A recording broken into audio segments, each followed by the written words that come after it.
지금 혹시 자식들한테서 이런 달콤한 유혹의 전화 받지 않으셨습니까? 엄마 우리 이번에 맞벌이 해야 하는데 애 좀 봐주면 안 될까? 남한테 맡기자니 뉴스에 나오는 아동학대 때문에 불안해서 못 쓰겠어. 엄마가 봐주면 우리가 용돈 넉넉히 챙겨드릴게. 엄마밖에 믿을 사람이 없어. 엄마가 최고잖아. 자식의 이 간절한 목소리에 마음이 흔들리시나요?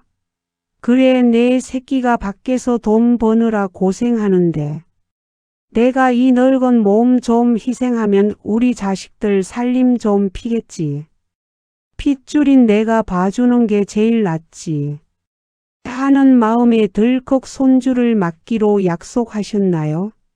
만약 그러셨다면 죄송하지만 어머니는 지금 편안하고 우아한 노후의 행복을 제 발로 거듭차고 스스로 무보수 파출부이자 24시간 대기조 유모의 지옥문으로 걸어 들어가신 겁니다. 이건 효도가 아니라 불효막심한 자식들이 어머니의 남은 수명을 갉아먹겠다고 선언한 거나 다름없습니다. 제가 정말 독하게 그리고 진심을 담아 말씀드리지만 늙어서 손주 봐주는 건 한마디로 미친 짓입니다. 옛말에 애 봐줄래? 반매러 갈래? 하면 열이면 열다 홈이 들고 반매러 간다고 했습니다. 땡볕에서 허리 굽혀 일하는 게 차라리 낫지. 애 보는 건 그만큼 육체적으로나 정신적으로나 뼈를 깎는 고통이라는 뜻입니다. 젊은 엄마들도 애 키우다 산후 우울증 오고 손목이 나가는 판국에 이미 팔다리 근육 다 빠지고 뼈마디가 삭아가는 60대, 70대에 10kg 넘는 애를 안고 업고 하루 종일 씨름한다고요. 이건 효도가 아니라 어머니를 향한 자살행위 강요나 마찬가지입니다. 자식들은 엄마는 애 키워봤으니까 잘하잖아라고 하지만 그건 30년 전 이야기입니다. 그때는 어머니도 젊었고 체력이 있었습니다. 지금은 다릅니다. 내 몸 하나 건사하기도 힘든 나이에 육아라니요. 단순히 몸만 힘든 게 아닙니다. 몸 힘든 건 파스 붙이고 병원 다니며 물리치료 받으면 낫는다 칩시다. 진짜 문제는 씻을 수 없는 마음의 상처입니다. 내 삼짓돈 써가며 내 귀한 시간 바쳐가며 친구들 여행 갈 때 못 가고 애지중지 키워놨더니 나중에 돌아오는 건 어머니 고생하셨어요. 감사합니다. 라는 따뜻한 말 한마디가 아닙니다. 오히려 돌아오는 건 원망과 질책뿐입니다. 어머니 때문에 애 버릇 나빠졌어요. 왜 밥 먹을 때 돌아다니게 놔두세요? 또 왜 애한테 사탕 먹이셨어요? 이썩해. 요즘 엄마들은 그런 거 안 먹여요. 어머니가 오냐. 키워서 애가 때만 늘었잖아요. 하는 며느리의 차가운 눈빛과 사위의 한숨뿐입니다. 평생 자식 뒷바라지 하느라 내 인생 없이 살다가 이제 겨우 자식들 출가시키고 숨 좀 돌리나 했더니 또다시 손주 뒷바라지에 며느리 눈치, 사위 눈치까지 보며 살아야 하다니 얼마나 억울하고 비참합니까? 심지어 주말에 좀 쉬려고 하면 어머니, 저희 이번 주에 결혼식 있어서 애 좀 부탁드려요 하고 또 맡기고 갑니다. 내 인생은 도대체 어디에 있습니까? 오늘 제가 말씀드리는 황혼 육아의 끔찍하고 처절한 현실과 자식에게 욕 안 먹고 현명하고 우아하게 거절하는 기술 3가지를 반드시 뼈에 새기듯 기억하세요. 이거 모르면 100세 인생이 축복이 아니라 100세까지 허리 굽어서 파스 냄새 풍기며 사는 저주가 됩니다. 제 고향 친구 중에 김말순이라는 친구가 있었어요. 이 친구가 딸이 늦게 결혼해서 낳은 첫 손주가 얼마나 예뻤겠어요. 눈에 넣어도 안 아플 것 같았겠죠. 딸이 출산 휴가 끝나고 회사 복직해야 한다고 울면서 사정하길래 그래. 남의 손 타는 것보다 낫지. 요즘 세상 흉흉한데 내 새끼의 새끼니까 내가 내리사랑으로 키워주마 하고 덜컥 맡았습니다. 처음 한두 달은 애 재롱 보는 맛에 살았죠. 누워만 있을 때는 방긋방긋 웃는 거 보면 피로가 싹 가시는 것 같았답니다. 그런데 애가 기어다니기 시작하고 걷기 시작하고 자기 고집 생겨서 떼를 쓰기 시작하니까 그 집은 더 이상 사람 사는 집이 아니었습니다. 13kg짜리 애가 안아달라고 보채서 하루 종일 안고 있다가 어느 날 화장실에서 아이 씻기려고 들어 올리는데 허리에서 뚝 소리가 나더니 그대로 주저앉았어요. 허리 디스크가 터진 겁니다. 응급실 실려가서 수술까지 받고 병원에 누워 있는데 딸이 달려와서 한다는 소리가 기가 막힙니다. 엄마 몸은 좀 어때? 근데 그럼 내일부터 애는 어떡해? 나 당장 회사 그만둬야 해? 베이비시터 구할 때까지만이라도 퇴원하면 안 돼? 엄마 허리가 끊어질 듯 아픈 건 뒷전이고 자기 회사 걱정, 애 맡길 곳 없는 걱정이 먼저인 겁니다. 말순 씨는 그때 처음으로 내가 자식을 잘못 키웠구나 하는 생각이 들었답니다. 심지어 퇴원하고 나서도 엄마가 봐줘야지 누가 봐줘. 엄마는 집에만 있잖아 하면서 주말에도 우리도 좀 쉬자며 애를 맡기고 자기네 부부는 영화 보러 가고 골프 치러 다니더랍니다. 어머니는 허리에 복대 차고 애 보는데 말이죠. 더 기막힌 건 돈 문제입니다. 말순 씨가 당신 노후 자금 아껴 쓴 삼짓돈 털어서 애 유기농 과자 사 먹이고 백화점 가서 비싼 장난감 사주고 그랬어요. 자식들 돈 아껴주려는 마음이었죠. 그런데 어느 날 사위가 퇴근하고 와서 애가 밥 안 먹고 투정 부리는 걸 보더니 과자 봉지를 집어들고 대뜸 장모님한테 혼수를 두더랍니다. 영양성분표를 빤히 보면서 장모님, 애한테 자꾸 이런 단 거 주지 마세요. 식습관 망가지잖아요. 그리고 낮에 TV 너무 많이 보여주시는 거 아니에요? 애가 하루 종일 멍하게 있잖아요. 정서 발달에 안 좋습니다. 말순 씨가 그 자리에서 억장이 무너져서 대성통곡을 했습니다. 그동안 참고 참았던 서름이 폭발한 거죠. 내가 내 돈 쓰고 내 몸 버려가며 키워줬더니 고맙다는 말은커녕 이따위 대접이냐. 내가 니들 식모냐. 당장 니네 집으로 가라. 다신 오지 마라. 하고 소리를 질렀죠. 결국 딸 부부랑 의절하고 지금은 혼자 사는데 그때 무리한 탓에 무릎이랑 허리 연골이 다 닳아 없어져서 지팡이 없이는 집 앞 슈퍼도 못 갑니다. 비 오는 날이면 온몸이 쑤셔서 밤새 끙끙 앓아요. 여러분, 이게 남의 집 이야기 같습니까? 우리 딸은 안 그래. 우리 며느리는 착해라고 장담하지 마세요. 육아 전쟁터에서는 누구나 예민해지고 그 화살은 가장 만만한 돈 안 받고 일해주는 부모님에게 돌아오게 되어 있습니다.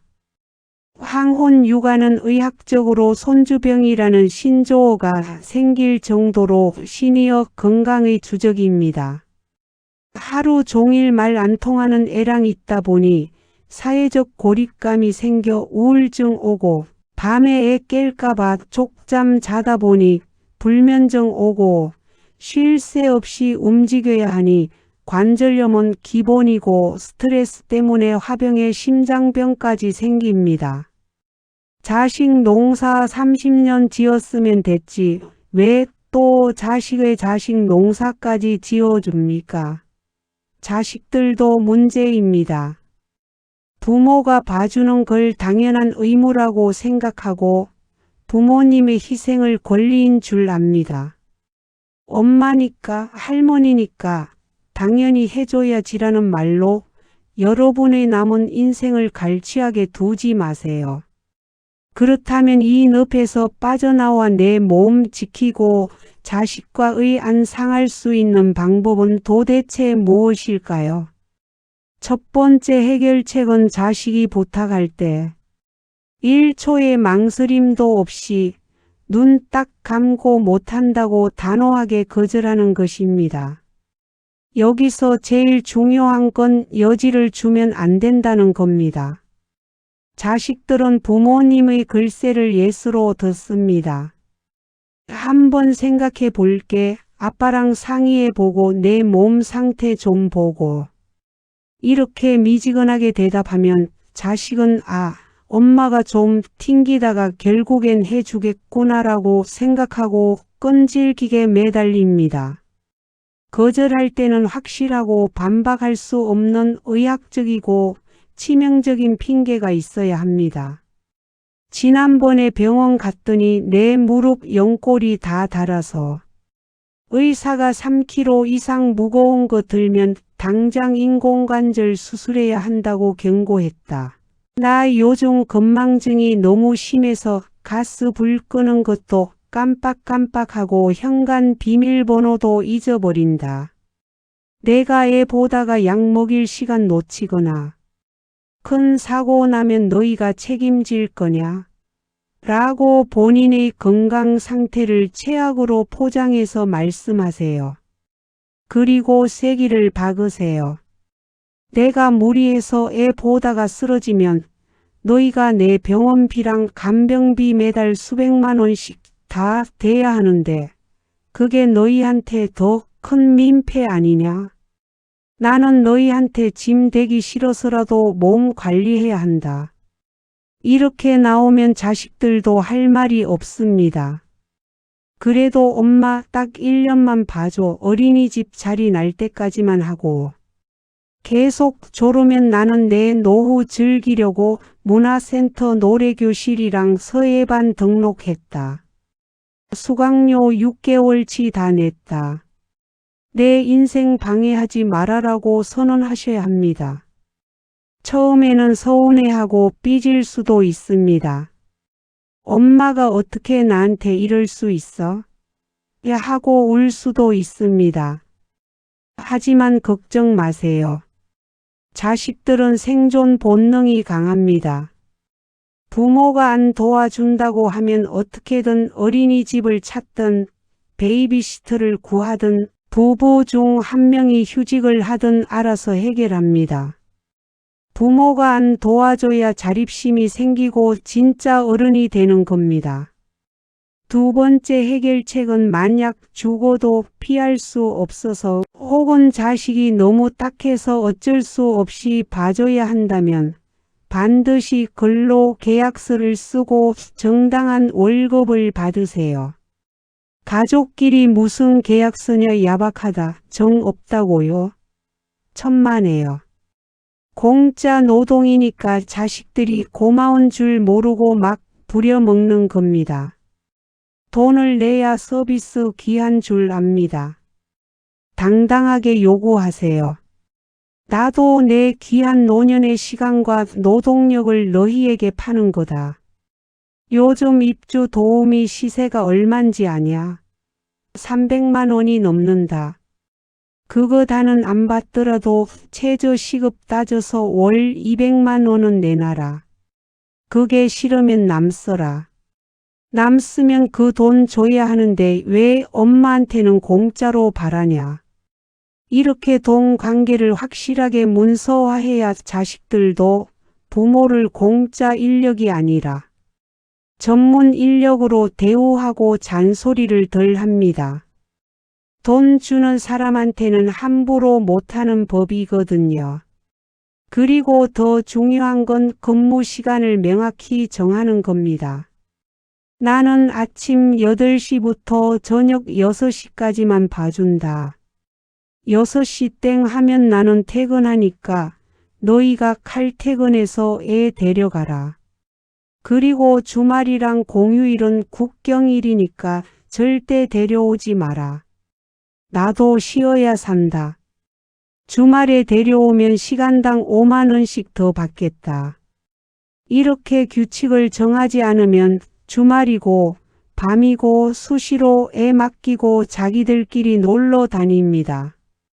여러분은 손주의 할머니지 자식 부부의 노예가 아닙니다. 정당한 대가를 요구하고 휴식권을 챙기는 것, 그게 여러분의 자존감을 지키고 몸을 살리는 길입니다.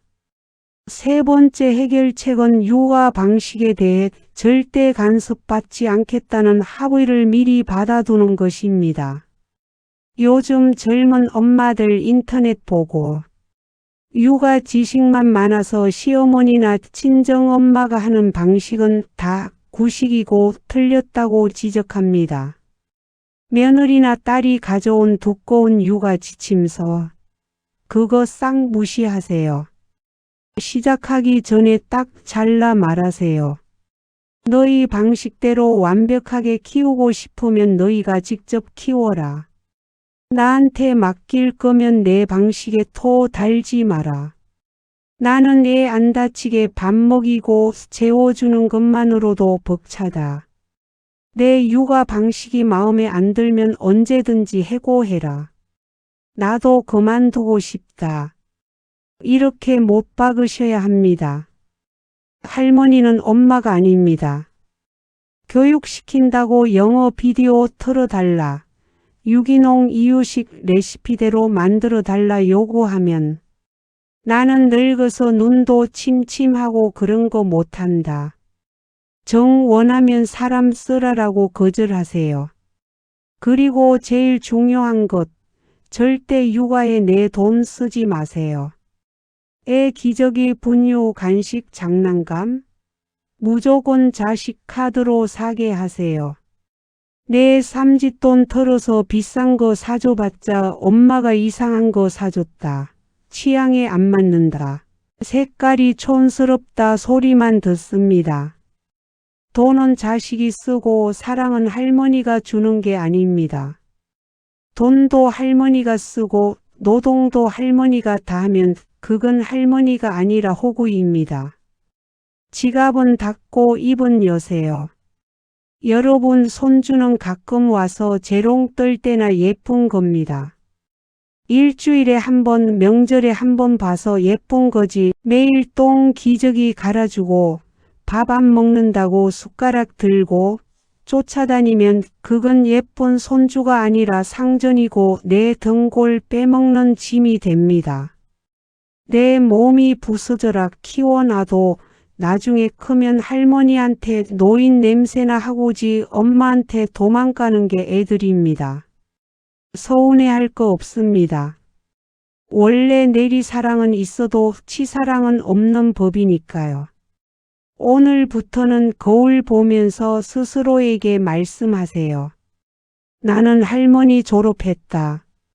이제 누구의 엄마, 누구의 할머니가 아니라 내 이름 석자로 살겠다. 자식 농사 30년 지었으면 이제 수확을 즐기셔야지. 왜 또 밭을 갈고 씨를 뿌리십니까? 고부랑 할머니 되기 전에 친구들이랑 여행 다니고 맛있는 거 드세요. 여러분은 그럴 자격이 충분하고도 남습니다. 제발 여러분 자신을 위해 이기적으로 사십시오.